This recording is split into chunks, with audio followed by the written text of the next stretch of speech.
A lot of things going on at the State House today, for sure.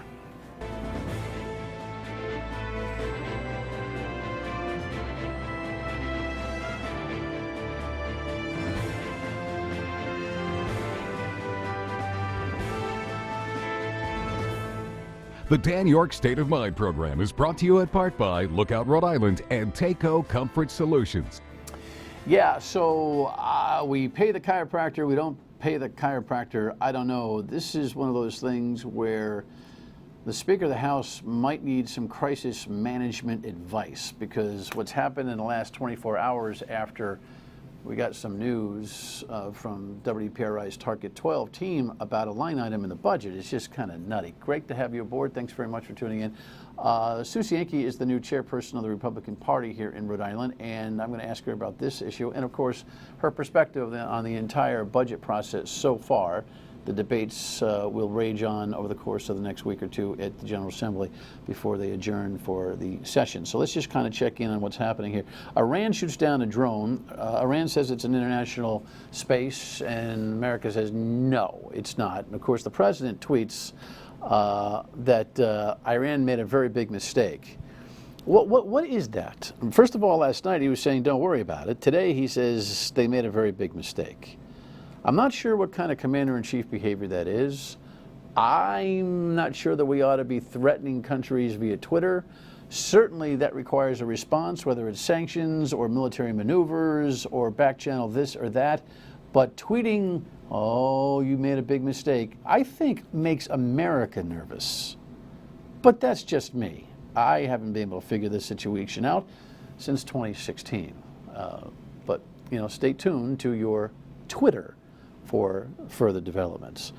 Okay, let's talk about this little situation here. So Target 12 found this story. There's $1 million worth of Medicaid reimbursement that is dedicated for a single doctor. Headline, please. And this single doctor has received near $2 million over the course of time, and his actual taxpayer support for his patients has been happening with community action grants on and off way back into the early mid-2000s.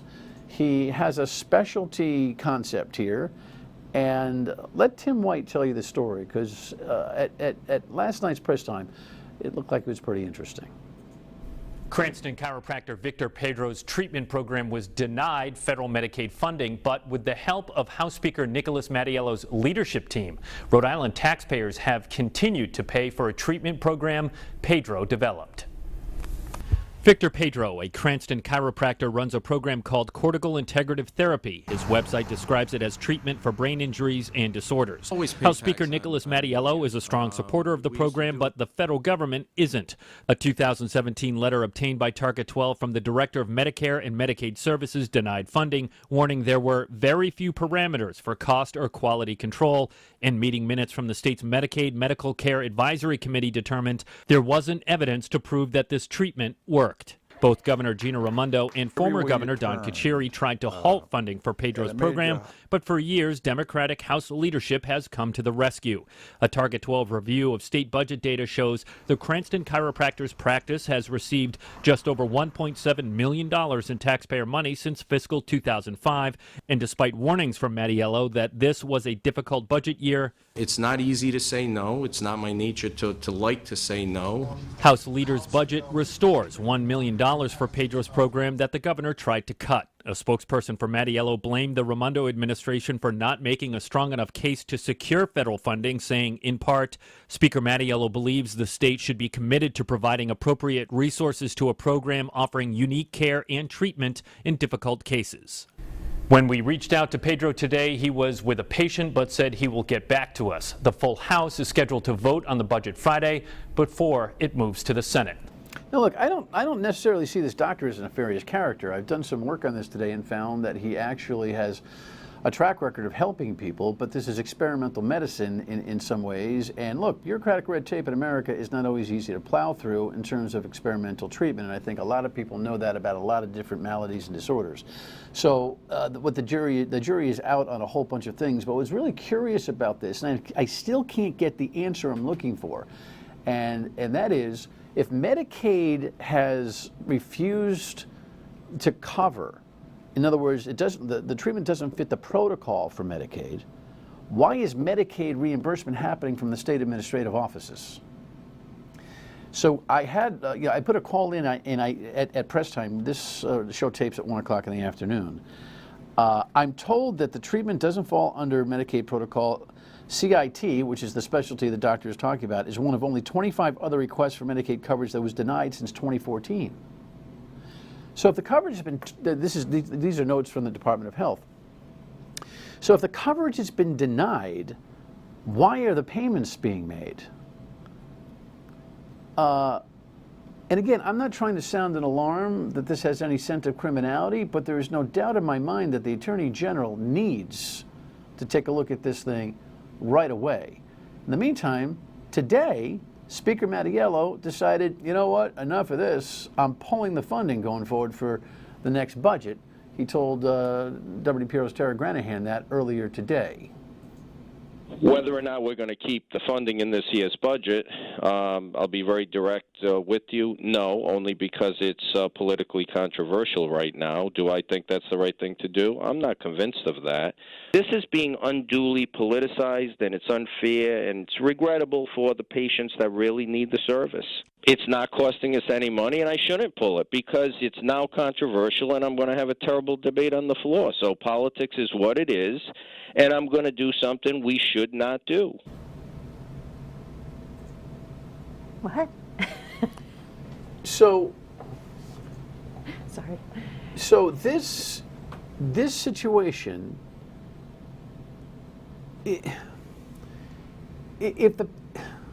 first of all, this hasn't become political yet, in the sense that maybe a little social media activity and that kind of thing. This story is like 24 hours old at press time for the show.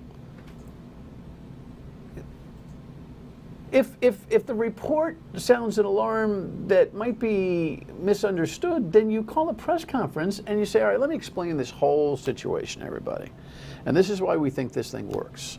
If it doesn't call for that, you pull it for reasons that you have to explain in terms of mistake. But the space that the speaker has carved out here is, hey, it's all cool, but you people are making too much noise and I got too much to do. No. Sorry. Doesn't fly.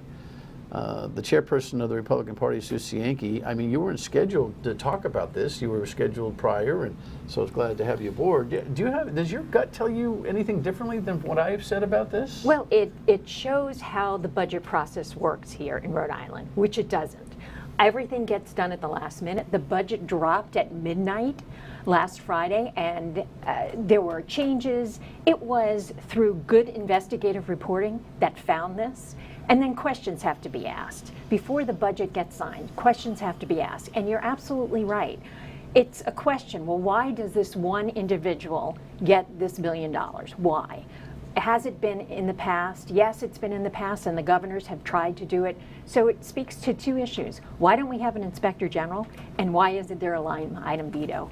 This could be the perfect example of why you need a line item veto. Dr. Pedro, maybe it shouldn't be in there. And again, you're right. It doesn't speak to whether or not his system works for patients. Obviously, some patients believe it does. It's not about him. It's about the entire budget process. I'm still not sure the line item veto applies. I mean, I get it's a line in the budget, but it's being extracted.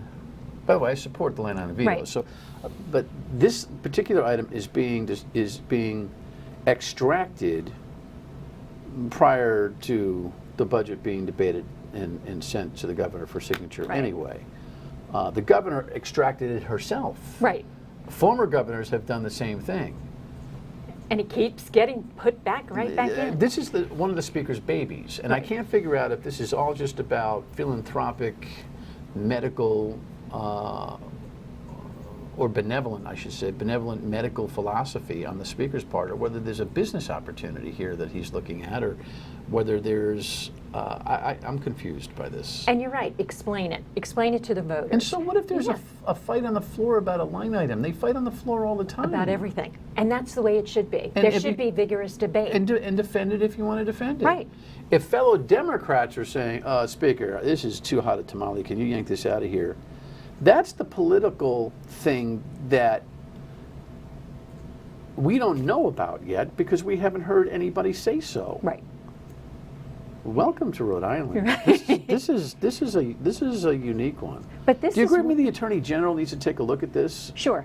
He needs to look at a lot of things, but this would be one instance. Why this one individual received this payment? Why? What was going on behind the scenes? Well, again, the individual receives the payment as reimbursement for his patients. Right. So if you've got a major league headache, like I have today, and you go in, you get treatment, the billing goes, and if you're covered by Medicaid, the billing goes to Medicaid and there's reimbursement. I'm But sure this he's one got isn't. This one isn't covered by Medicaid. understood. Right. And it's one of 25 others that were turned down. And I don't see that the other 24 others are being paid anyway. Right. And so the speaker is not the only one that has questions to answer here. So does the administration Absolutely. in facilitating the payment of Medicaid reimbursements to To a this doctor. non-reimbursable event. Thank you. That's it. That's the issue. That's the puzzle that I Right. can't figure out right now. And if this is truly a procedure that does work, and why not fight Medicaid on that, saying this should be reimbursable? Right. It should be. And that's the way the process works, not this way. So that's what I have an issue with. You have to follow the policies You make a and very procedures. good point on that one, too. All right, when we come back, we'll dig into some other things. The abortion bill passed last night with little fanfare, but some turbulence. Stay with us. All right, so I don't know, how many shows do we do on this? The vitriol over this codification of Roe v. Wade has been, well, that. And I'm not so sure we needed it. Did we need it? No, we didn't need it. It's a distraction. We didn't need this bill. We didn't need the bill. It's a major distraction. There are so many other issues that face Rhode Island. We're looking at an almost $10 billion budget. This is not something that was going to happen overnight. They worry about the codification of Roe v. Wade. What exactly does that mean? Because Roe v. Wade has changed. You've got Casey versus Planned Parenthood. The law has changed in some respects. So they use these sound bites, Roe v. Wade. What does that even mean these days? And the likelihood of it being overturned by the Supreme Court, I don't see that happening in any time soon. And if that should happen, the legislature has plenty of time to act. Look how quickly they enacted this bill. Look how quickly they did it. So it was not time is of the essence for this. With so many other issues that have to be addressed up at the State House, this was a distraction. Well, if everybody remembers, this Roe v. Wade bill went from the House to the Senate, and the Senate then had all sorts of soap operatic procedural problems with it. The Judiciary Committee voted it down 5-4 on the back of Stephen Archambault, the state representative, who said he needed language changes. Then they went and worked on language changes and came back, and he was satisfied, and he was going to vote yes, and it was going to go 5-4. And then the minority leader and Senator Morgan feigned, at least, that they were going to exercise their ex officio right as members of leadership. There are 2 Republican and 3 Democratic members of leadership who can weigh in on any committee at any time. They look like they're, by the way, that was a rank amateur. Why didn't they just sit down and behave themselves and put themselves in a position to be able to vote rather than yelling from the floor? I mean, it's like sometimes you guys, even when you've got a situation where you can execute well, you don't, you as a party. I mean, this has been historic. You're like the Keystone Cops, for heaven's sake. Oh, we're getting better. And I Yeah, think well, that you know what? I hope that's part of your leadership skill, that you'll come in and explain to people, what kind of, if you're right on an issue, or you at least are articulating a well point, don't screw it up by creating more shenanigans that's necessary. Anyway, instead of the Democratic leadership weighing in and being on the record doing a yes vote on abortion, they kicked it to another committee, which then 8-2 voted it, and then it went to the floor and it got passed, and it went to the governor. I went to the House, lickety split, and right to the governor for signature yesterday. when they want to, they pass a bill quickly. Yes, they do. Right. In record speed. There's absolutely no doubt about I just have a problem with policies and procedures, and it doesn't have to. We don't have to focus in on the abortion issue, although it happened in the abortion issue. Follow rules and procedures and policy. This was a change to the law. Well, I have this headline here. Thank you, Jess. This headline talks about at least a flirt that the party had with an appeal on this. But it didn't go anywhere. Well, it was a rules challenge. You know, the party doesn't have any standing, but the individual senators sent a letter in and complained about the rules being broken. They felt as if the bill was properly placed in the Judiciary Committee because it is a change in current state law. Right. So it fits the pattern to be in the Judiciary Committee. It didn't pass the first time. They said that they worked on a compromise bill, but who was involved in that compromise? They certainly didn't bring Senator Jessica De La Cruz or Senator Morgan or any of the Republicans in to talk about that. They certainly didn't bring in Senator Raptakis, who said, why don't you put a sunset provision in? Or a trigger. Sunset's different. Sunset is right. expiration. Trigger is, which this I think has got all sorts of problems. Even though Right. he was here talking about it, I understand his concept. So you follow this. He was saying this is a law will pass, but it doesn't take effect unless Roe v. Right. Wade is overturned If at the U.S. this, Supreme then Court. that. Right. So it's that type of provision. But even he was not brought into the negotiations. So that's not a compromise bill. That's shoving it down someone's throat. So I have an issue with that. If you're going to really talk about compromise, which is what good government is, you listen to both sides. Right. You didn't. You just wanted to get this bill in and passed, and the sponsors were putting a lot of pressure on. So I just have an objection to just follow the rules and policies, and if you don't like the way the rules are, then make a rules change and let everybody be involved in that vote. The one funny thing that happened, Anita caught this from the coverage last night. Check this out. The governor signs the bill, and then a little perfunctory handshaking going on got a little complicated. There is broad and majority support for this bill. You know, it's a bill that codifies the status quo. It's a bill that provides access and preserves access to high-quality health care for all women. And as I said, I think that, you know, the majority of Rhode Islanders are for it. We're doing good already. Come on, baby. That's all right, darling. Auntie B, I'm shaking my hand. Look at that. Rude. Not rude. You passed me first. Anastasia Williams didn't want to shake hands with her fellow Democrats, Governor Raimondo. I don't know. You got anything to say about that? I have nothing to say about that. Okay, we'll find out. Anastasia keeps threatening to come on the show. Every time I see her, I said this the other day. She recently said to me, "Dan, how come you don't have me on the show?" Anastasia, now you got to come on the show because I need to know what that's all about. Republican perspective on the balance of the legislative session when we come back. Stay with us. Oh, the beautiful State House. So what's on the Republican yay or nay list here for the balance of the session? And anything specifically in the budget other than a Medicaid line item that you guys are talking about? Well, you know, we're still talking about the 911 fees. You know, what was interesting is that the Republicans put in legislation that it should go into a restricted account. So this Meaning is the money that the people money pay that from people their pay bills should go into a restricted account, which used to be $1. So now, according to the budget, and you have to follow along with all the wording in it, 50 cents of the 911 fees will now go into a restricted account for 911. So that's a win for the public. But 75 cents, so that's an increase of 25 cents that you will be paying for a 911 emergency fee. Out of that 75 additional cents, it says that that money will go in the general fund, except 10% of that 75 cents will go into a technology fund for emergency services. So they're still scooping part of that money and have increased that fee 25 cents on your bill. I'm not quite sure that they can get away with that. With the maybe I missed this. FCC They're taking it from $1 to $1.25? They're taking it from $1, and they're saying they're reducing it to 50 cents, but in fact they're increasing it to $1.25. So you're paying 25 cents more than you were paying last year, but 50 cents of that 911 fee is going into a restricted account.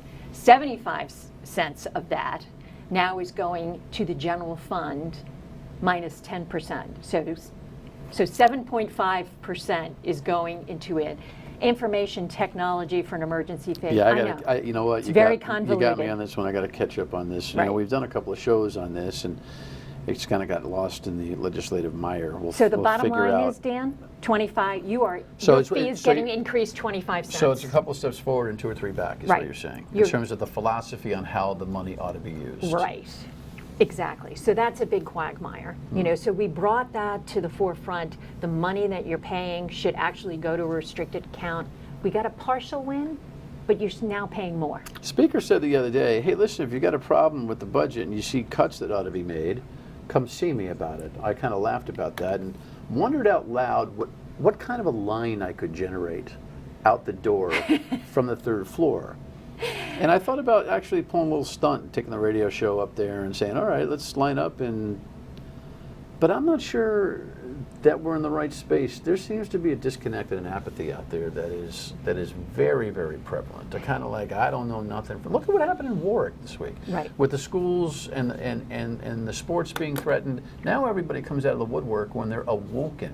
Right. Which is kind of the way it always has been, but it seems like it's even worse right now. Yeah, I think people get very comfortable. People want to wake up, they want to have their cup of coffee, they want to go to work, they want to take care of the kids, they want to go watch their children playing sports, and that everything is okay until we get to a critical point when they can't buy that new car, the car's falling apart, they can't pay their rent, they can't go on vacation for their children because the government is taking more and more of their money away. So you get a critical juncture, such as what happened in Warwick with the sports.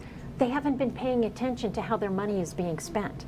When you're giving away... You experienced that. You were town Right. councilor in East Greenwich. Right. And we try to highlight the issues. And it wasn't, we were trying to, take things away from people, but try to explain to them that what they had been given in the past is not sustainable. And what will happen is your roads will crumble, your schools will be impacted, there will be no innovation in your schools. So we tried to tell people that what was happening, and it certainly, Warwick is a great example now. is the Rhode Island Republican Party excited about the re-election campaign for Donald J. Trump? Well, the Rhode Island State Republican Party is focused in 2020 on getting more people elected to the General Assembly. That is my job. My job is to make sure that we get people elected, and Donald Trump has not caused what has happened here in the past 80 years. It has been, Rhode Island has been controlled by the Democrats, and look at what is happening. The state of Rhode Island, with less than 1 million people, has a budget of $9.9 billion. You must be kidding me. That's $9,000 per person here. Massachusetts, New Hampshire, way less. 6,000, 5,000. Rhode Island, 9,000 per person. It's not sustainable. We're losing population. Who are we losing? Our biggest demographic leaving? Our young people, 21 to 30. Can't sustain it. All right, you're getting good. Good sidestep. That was very, really good. Nice to see you. Thanks Nice for to coming see you in. too. Sue Cienki, GOP chair. Final word. Big show tomorrow. Next. Committed to getting some answers on that Medicaid line item for that specific doctor, because it seems like the more answers we get, the more questions we develop. CBS Charity Classic happening this weekend and into Monday. Don't forget the Northeast Amateur is going on at Wannamoisett. Some incredible golf being played there. Brad Faxon, who needs no introduction, will be my guest tomorrow night. So we'll see you then.